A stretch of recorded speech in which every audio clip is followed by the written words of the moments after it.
잠시 후면 반기문 전 유엔 사무총장이 귀국할 예정입니다. 여야 정치권의 대선 레이스가 더욱 뜨겁게 달아오를 전망인데요. 그런 가운데 특검팀이 이재용 삼성전자 부회장을 피의자 신분으로 소환하면서 박 대통령과 삼성에 대한 뇌물죄 수사가 정점으로 치닫고 있습니다. 김광덕 전 한국일보 정치부장, 최창렬 용인대 교수 두 분 모셨습니다. 어서 오십시오.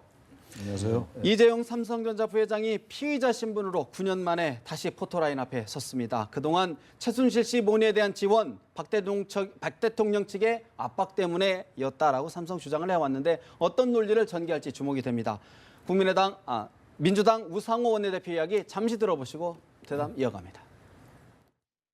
재벌 3세, 미래가 촉망받는 젊은 경영인이 대한민국 정경유착의 역사를 극복하지 못하고 결국 피의자 신분으로 소환되는 것에 대해서 본인도 저는 엄중한 반성이 필요하다 이렇게 생각합니다. 우리나라 대한민국의 재벌 개혁이 반드시 관철될 수 있도록 올해 재벌 개혁의 원년으로 삼겠다 이런 약속을 국민께 드립니다.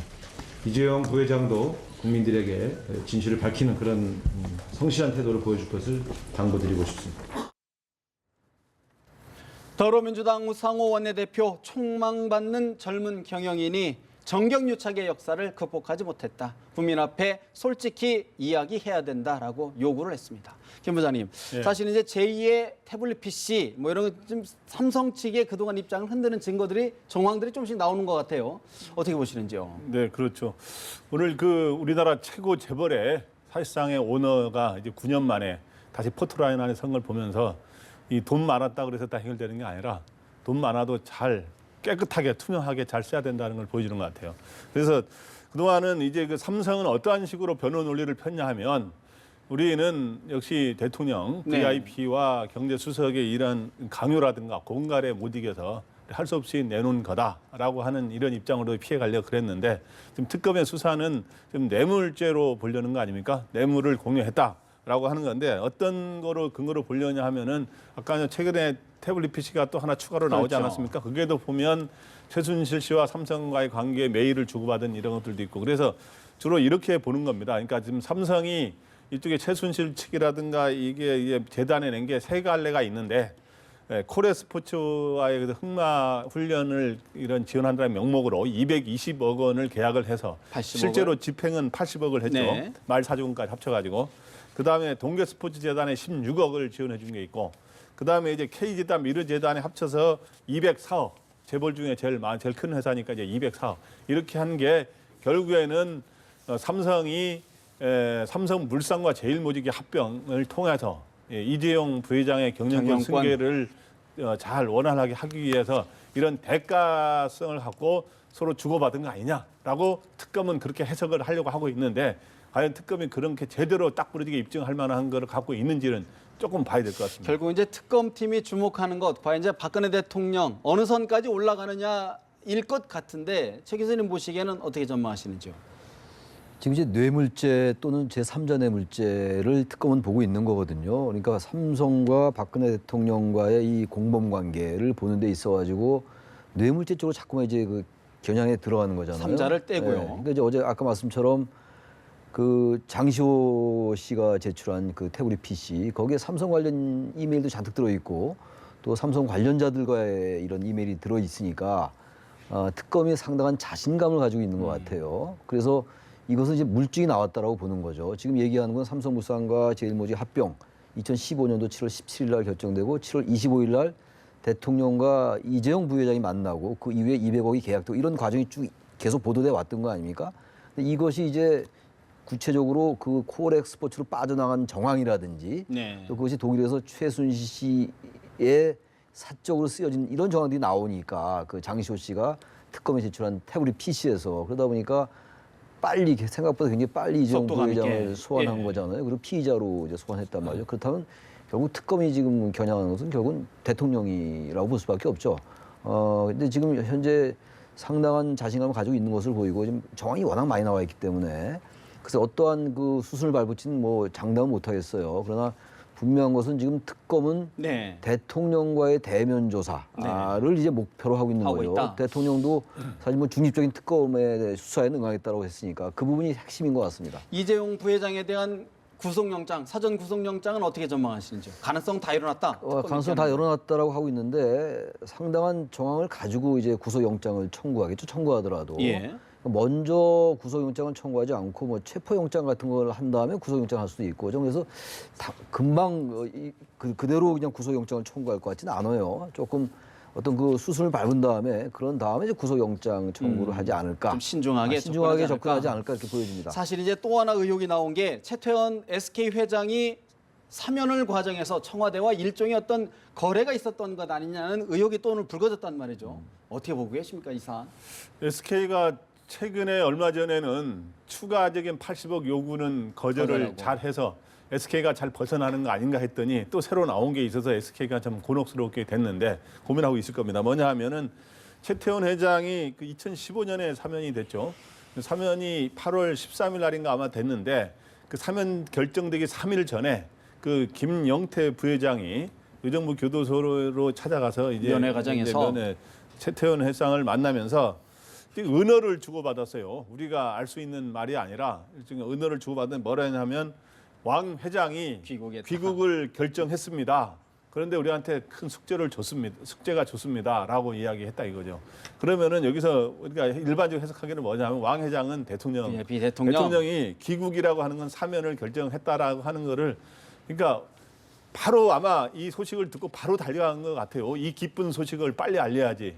그런데 그 직접적으로 용어를 구사하면 그러니까 그러면 사면을 결정했습니다. 그런데 숙제를 줬다는데 그 숙제가 뭐냐가 핵심입니다. 그렇죠. 숙제가 바로 대가성이 아니겠느냐 하는 건데 근데 이제 일반적으로 이제 SK라든가 일반 경제계의 해석은 뭐 경제 살리기에 적극 나서겠다. 투자나 뭐 고용 창출이다. 뭐 예. 이런 일자리 창출이라든 하죠. 경제 살리기에 나서는 그런 거 아니냐 그러는데 그 일부 또 해석에서는 그게 아니라 K 미르 재단에 돈을 제대로 내겠다고 하는 거를 약속한 거 아니냐. 근데 이제 이때가 이제 8월인데 실제로 이 미르재단, K재단은 한 거는 그해 10월부터 그 다음 1월까지 전개되거든요. 어쨌든 그 두 재단에 SK가 11억을 내놓아요. 예. 내놓는데 그래서 저는 이렇게 생각합니다. 그러니까 그럼 그때 그 약속을 했느냐는 지금 확인된 바는 사실 없어요. 그런데 이 그 나와서 반도체에 거액의 40몇 조를 투자하는 투자하겠다. 이런 발표를 했으니까 그것만으로 그치는 게 아니라 그때 최태원 회장이 나오면서 뭐라 했냐면 국가 경제와 사회 발전에 기여하겠다 그랬는데 그 사회 발전 속에 소위 이 K재단, 미르재단도 뭐 이게 뭐 최순실이 운영하는데 내라 이렇게 말하지는 않았을 거 아닙니까?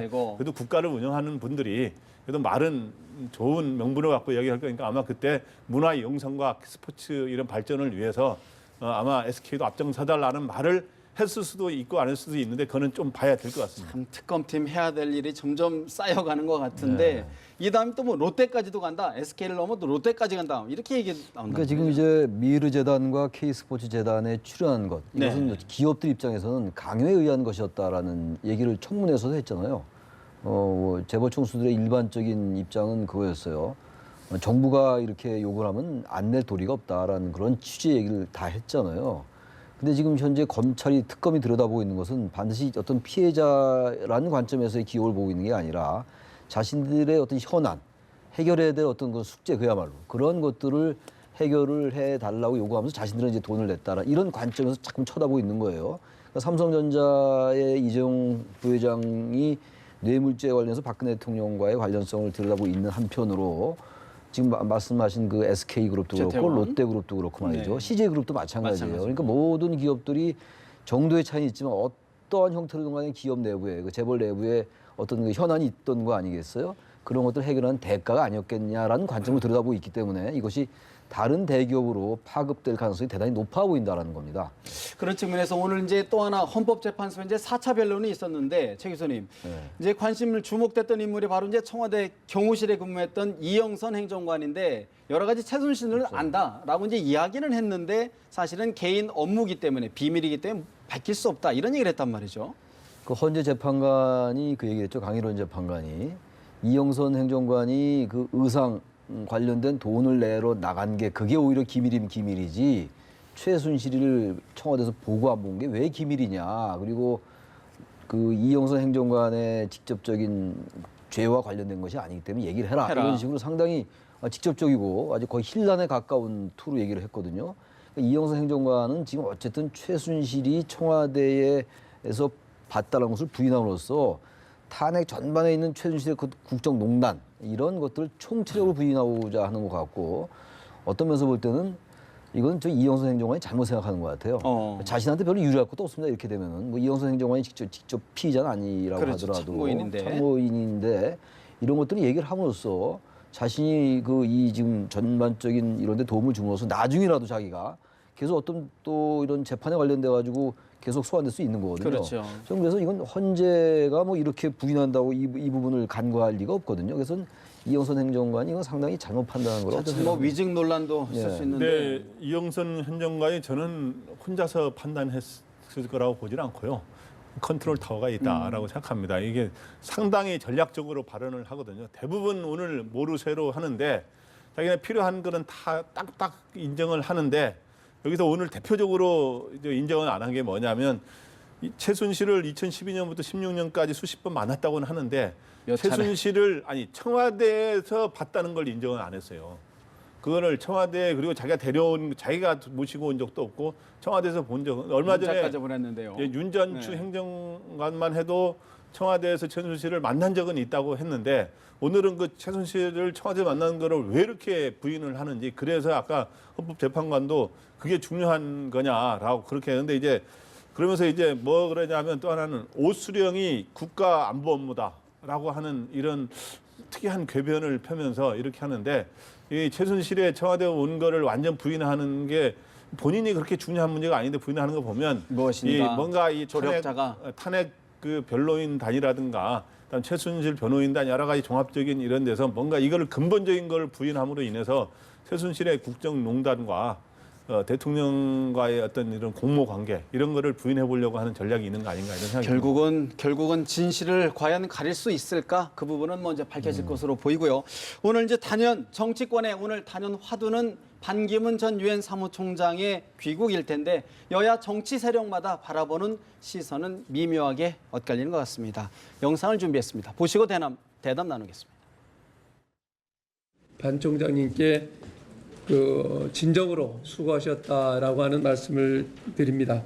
대한민국을 위해서 어떠한 일을 하실 건지 분명한 자기 철학과 비전을 제시해야 된다고 생각을 합니다. 불거지고 있는 여러 가지 의혹에 대해서도 남김없이 해명을 하시고 그 국민들에게 명명백백하게 밝히셔야 된다.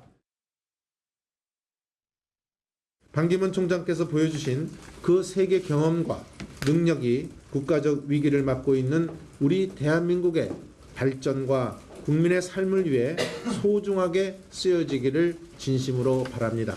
3.6 대한민국 정치를 부디 담지 마시고 한국이 낳고 기른 자랑스러운 세계적 지도자답게 차원이 다른 정치와 안목을 보여주실 것을 기대합니다. 반기문 전 유엔 사무총장이 귀국합니다. 저와 국민의당은 정치인 반기문이 아닌 유엔 사무총장이었던 반기문 총장의 귀국을 환영합니다.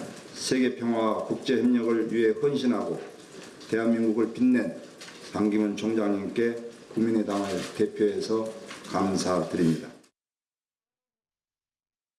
유엔 사무총장으로서 활동 수고하셨다 이렇게 말씀드립니다. 세계적인 평화의 지도자로 남아서 존경받는 삶을 사시는 것이 더 바람직한 것이 아닌가. 정쟁에 뛰어들어서 오히려 이미지를 실추시킬 가능성이 있지 않은가 하는 점에서 좀 안타까운 선택일 수 있다는 점을 충고를 드리고 싶습니다. 굳이 정치권에 뛰어들어오시겠다면 그리고 특히 민주당과 정반대편에 서시겠다면 상대를 안 할 수가 없기 때문에 이해해달라 이렇게 또 양해를 구하겠습니다. 반기문 전 유엔 사무총장 오늘 오후 5시쯤 공항에 도착해 귀국 성명을 발표할 것으로 보이는데요. 화합과 통합의 메시지를 전달할 것으로 알려졌습니다. 최 교수님, 여러 과제들이 있을 것 같아요. 국내 현실 정치에 뛰어든 반 총장 어떤 산부터 가장 먼저 넘어야 될까요? 그러니까 귀국 직전에 미국에서 불거진 뉴욕 검찰의 기소. 그 동생과 네, 조카의 기소 이거는 굉장히 뼈 아프고. 왜냐하면 일단 귀국한 다음에 컨벤션 효과라고 얘기를 해야 되나요? 그러한 것들 통해서 뭔가 지지를 올려야 될 거 아닙니까? 계속 이 지지율은 높게 나오고 있습니다만 귀국한 다음에 행보가 굉장히 중요하잖아요. 뭐 국민 화합과 통합을 이제 강조한다고 하는데 일단 자신의 친동생과 조카가 이렇게 이런 데 연루돼 있다는 것은 어쨌든 굉장히 불리한 건데 더 중요한 건요. 성완종 전 경남교 회장 그분과 이런 지금 동생과 조카가 이 지금 여러 가지 사기죄잖아요. 지금 네, 사기하고 네, 네. 돈 세탁 방지법 이런 것들이에요. 지금 미국 법에 의해서. 근데 이 과정 속에서 그 뉴욕 검찰의 기소장을 보면은 가족의 명성을 이용했다? 이런 말이 많이 나와요. 이거는 공소장에 적시되어 있는 사실입니다. 팩트입니다. 그렇다면 여기에 대해서 해명을 해야 되는데 지금 그 동안도 서한종 회장과 만났단 말이에요. 반기문 전 유엔 사무총장이. 그러면 이런 것들을 몰랐겠는가? 지금 반기문 총장은 몰랐다라고 얘기하고 있는 거거든요. 예. 그러니까 이게 이제 진위 공방으로 가게 된다면은 몰랐다고 얘기를 했고, 그러나 그 기간 중에 가족의 명성이라는 게 기소장에 들어 있는데 송환정 회장과 만났을 때 이런 얘기가 오고 가지 않았겠느냐라는 일반적인 유추는 할 수 있잖아요. 바로 이러한 점을 일단 넘어야 될 것 같고, 예. 또 얼마 전에 뭐 23만 달러 박연차 관련된 거 이 부분도 그렇고 말이죠. 그래서 이거는 귀국하면서 일단 깨끗하게 뭔가 가야 되는데 그런 부분이 좀 일단 넘어야 될 극복해야 될 산이 아니겠는가 이렇게 생각합니다. 사실 이제 귀국 기자회견부터 의혹을 해명하는 네. 이런 자리가 네. 참 될 것 같은데 어떻게 보시는지요? 예, 저도 반기문 전 총장이 대선 대권 고지로 가려면 넘어야 될 산이 한 서너 가지가 있는데 첫 번째 산이 바로 이 검증의 산입니다.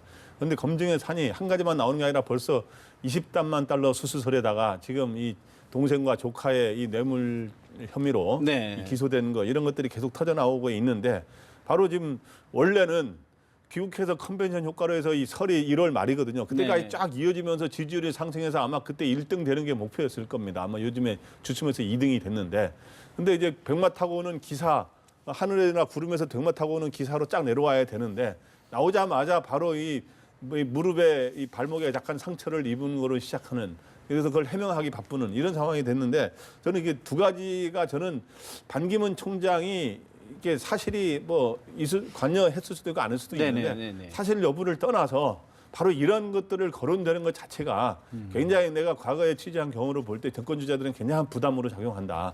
가령 옛날에 97년에 이인재 당시 국민신당 후보가 있었는데 한때 지지율이 예. 거의 1위까지 갔어요. 한 일주일 가는. 근데 그때 YS에 200억 지원이라고 하는 나중에는 허위 사실로 밝혀졌습니다만은 YS로부터 200억을 지어받아 신당을 만든 거다라고 하는 의혹이 일주일간 언론에 그냥 도배질이 되니까 지지율이 바로 폭락하는. 일주일 사이에 네. 거의 한 7, 8%가 떨어지면서 나중에 계속 떨어지는 이런 상황이 벌어졌는데 반기문 전 총장도 이런 사실 여부를 이제 해명하다 보면 사실이 아니더라도 예. 상당히 부담으로 작용할 수 있다. 사실 이제 새로운 정치를 해야 되는 반 총장 입장에서는 그런 것 자체가 그렇죠. 이미지 훼손으로 떨어지겠죠. 이제 반기문 전 총장이 기존의 정파나 정당에 합류하지 않겠다라는 거 아니에요, 당분간은. 근데 지금 이러한 문법 자체가 이런 정치 문법이 우리가 많이 봐왔던 익숙했던 그러한 모습들이란 말이죠. 데자비 같은 거죠.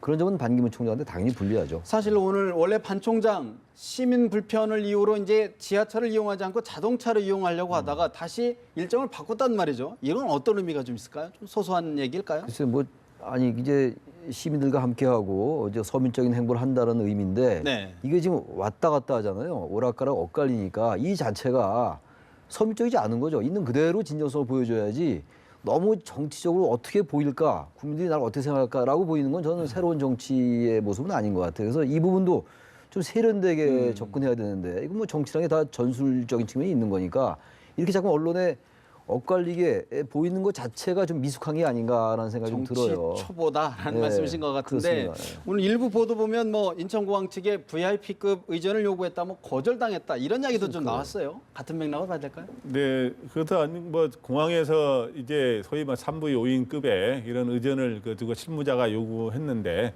현직이 아니기 때문에 안 된다라고 해서 뭐 정리됐다 뭐 이런 건데 결국 뭐 그거는 그렇게 중요한 것 같지는 않고요. 그리고 이 대중교통을 이용해서 네. 귀가하느냐 이런 것들도 저는 원래 방침에 이렇게 정해졌다고 봅니다. 정해졌고 왔다 갔다 한 게 아니라 제가 과거에 이런 것들 취재한 경험에 따르면 전략적으로 중간에 너무 이렇게 하면은 사람이 막 실제로 몰려오고 막 여러 가지 기자들이 몰려오고 불편한 게 있기 때문에 이미 방침은 정해놓고 나중에 이제 알리는 이런 방식을 택한 거.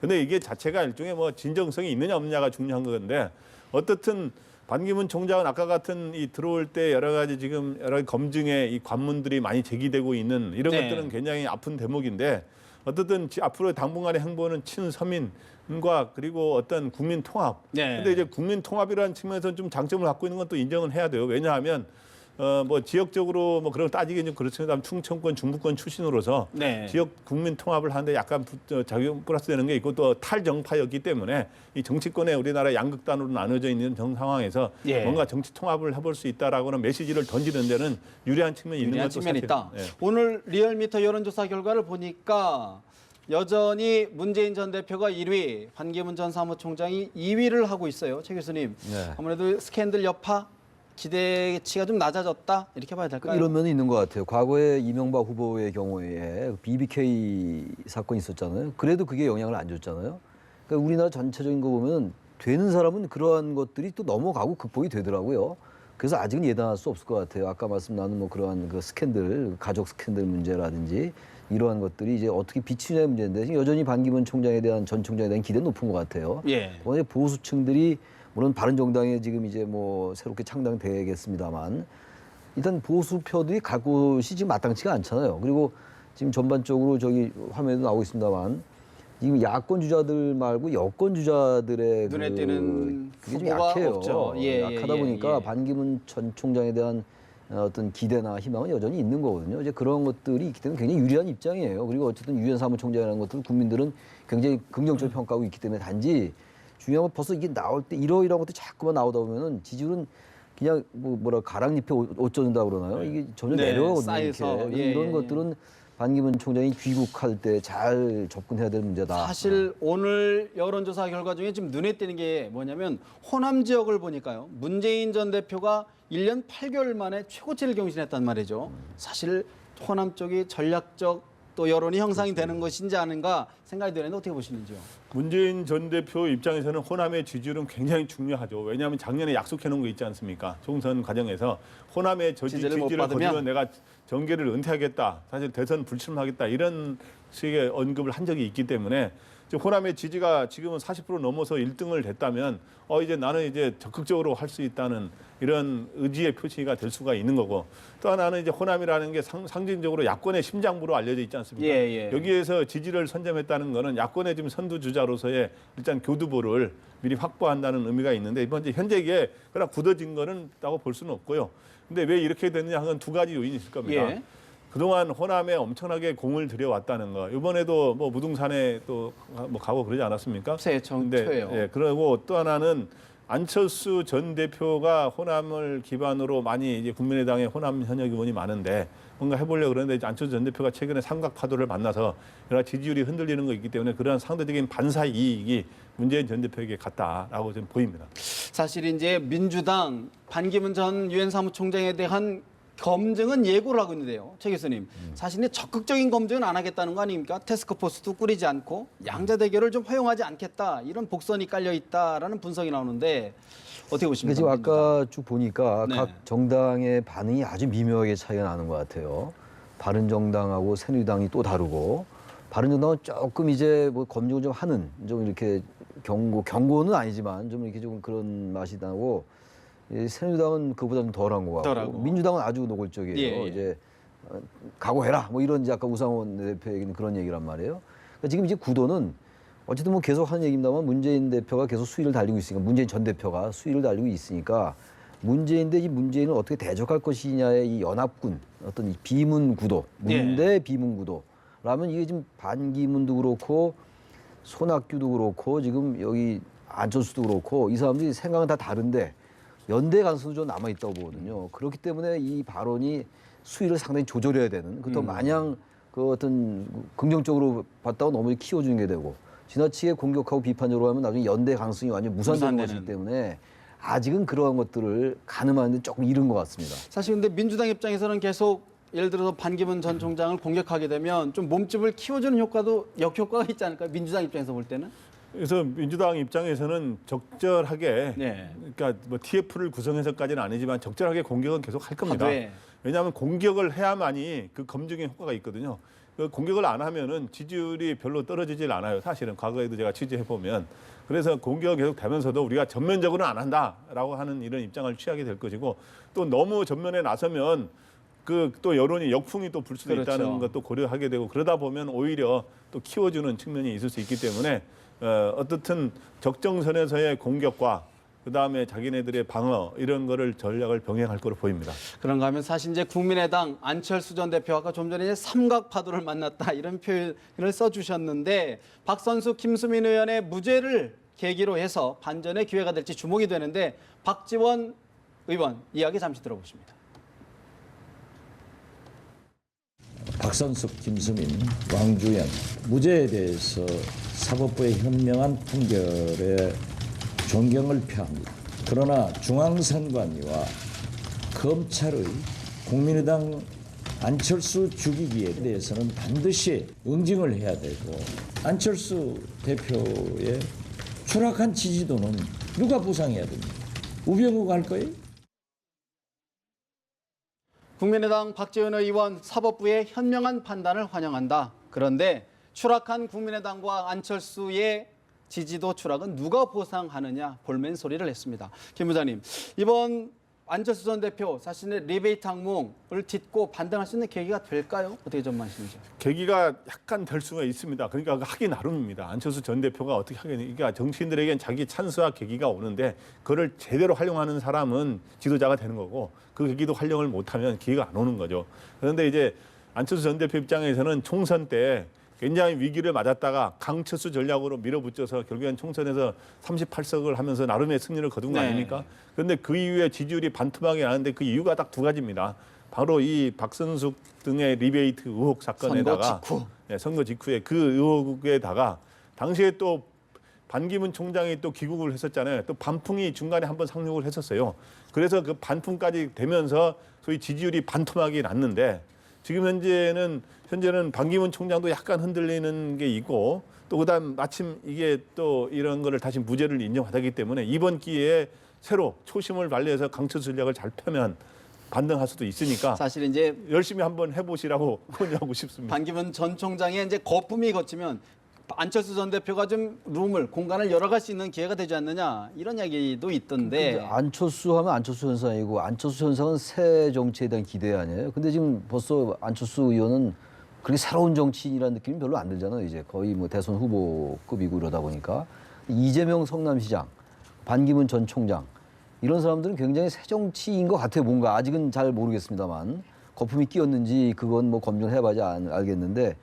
그러니까 이재명 시장이나 이 반 전 총장의 표가 많이 뺏긴 것 같아요. 안철수 의원이. 그래서 지금 이분들이 앞으로 어떤 행보를 보이냐에 따라서 안 의원이 다시 반등하느냐의 문제인데 호남은 이런 생각 하는지도 몰라요. 안철수 의원이 뭔가 문재인을 대적하기엔 좀 약한 후보가 아닌가라는 생각이 깔린다면은 어느 지역이나 다 마찬가지긴 합니다만 유난히 호남이 그 전략적 선택을 많이 하는 지역으로 알려져 있잖아요. 사실이 그렇고 말이죠. 그래서 문재인 전 대표에 대한 지지율이 오르는 거거든요. 이 부분을 어떻게든 극복을 해야 된다. 것이냐. 호남에서 어쨌든 다시 그 지지세의 반등을 보여야 그것을 바탕으로 안 전 대표가 반등할 기회를 찾을 것 같다는 생각이 들어요. 결국은 안철수 전 대표 상수가 아닌 변수가 되는 것 아니냐는 우려 생각이 드는데요. 한 가지 짚어봐야 될 것 같습니다. 새누리당의 우왕좌왕 추락이 끝이 없어 보입니다. 어제 임명진 비대위원장의 돌출 발언을 놓고도 후폭풍이 이어지고 있는데 잠시 이야기 들어보십니다. 잘못한 거 알고 고치겠다는 사람은 우리가 같이 가야죠. 왜냐하면 우리들 모두가 다 잘못하는 사람이니까, 가능성 있는 사람이니까. 저는 그런 과업 차원에서 말씀을 드렸고, 그리고 이정현 전 대표에 대해서는 당을 지지해준 호남 유권자들의 이 신임을 우리는 저버리면 안 되겠다. 아직도 우리에게 의심을 가지고 비판하시는 그런 국민들이 많이 있으신데 우리는 그걸 겸손히 받아들여서 더 쇄신에 매진해야 된다. 그렇게 저는 생각을 했습니다. 어제 그 새누리당 스스로 청산의 의지가 없다라고 하는 것을 보여주는 해프닝을 어제 보여줬습니다. 탈당을 했던 이정현 의원이나 정가변 의원의 탈당계를 반려를 하겠다라고 함으로 인해서 본심을 드러냈고 바로 이것이 위장 탈당이라고 하는 것이 들통이 난다. 새누리당 임명진 비대위원장 여러 지적 겸손하게 받아들인다. 쇄신을 더욱 맥락 가하겠다라는 이야기를 했고요. 바른정당 정병국 의원 어제 새누리당의 모습 바로 이것이 위장 탈당이라는 것을 드러냈다라고 강하게 비난했습니다. 최 교수님, 사실 이제 이런 모습들을 보면서 과연 새누리당 쇄신, 개혁 할 수 있겠느냐 당 안팎에서 얘기가 나옵니다. 전 임명진 위원장한테 많은 기대를 걸었어요. 서청원 의원과 많은 갈등을 겪고 있지만 어쨌든 이런 국정농단 사태 속에서 이 부분은 불가피했다라고 생각을 했던 건데 이정현 전 대표와 정가빈 의원의 탈당을 반려했다. 이건 참 이해가 안 가는 행동입니다. 그리고 지금 말씀하시는 거 보니까 말하는 거 보니까 뭐 책임은 지지만 그리고 특히 이제 뭐 이정현 대표 같은 경우는 반려했다, 그 탈당을 냈다라는 게 모범적 태도를 보였다 이런 얘기를 했잖아요. 그럼 지금까지 했던 인적 청산과 인적 쇄신은 어떤 의미냐? 그럼 서청원 의원한테 물러나라는 거는 과연 형평이 맞는 거냐? 전 저로서는 잘 이해가 안 가는. 이건 썩 좋은 태도는 아닌 것 같아요. 저는 임명진 위원장이 어저께 목사로서 그동안 잘 밀고 오다가 정치적 경험이 부족해서 우왕좌왕한 모습을 보인 게 아닌가. 그래서 뭐 탈당계를 반려하겠다고 해서 번복을 했는데 네. 저는 이제 반려할 게 아니라 탈당계는 당연히 냈으니까 수리를 해야죠. 수리를 하고 그다음에 그러니까 우왕좌왕하지 말고 그냥 무소히 뿔처럼 밀고 가서 이 친박 핵심들의 이 탈당 이런 거는 확실하게 하면서 당인적 청산을 통해서 새누리당을 사실 해체하고 재창당하는 그런 수순으로 강하게 가야 네. 소위 보수 진영에서의 어떤 나름대로 적통 경쟁을 하고 있는 거 아닙니까? 바른정당하고. 그래서 거기에서 나름대로 살아남을 수 있다 이렇게 생각이 듭니다. 알겠습니다. 사실 지금 대선 시계가 촉박하게 진행되고 있는데 새누리당 얼마나 느끼고 있는지 지켜봐야 될 것 같습니다. 두 분 말씀 잘 들었습니다.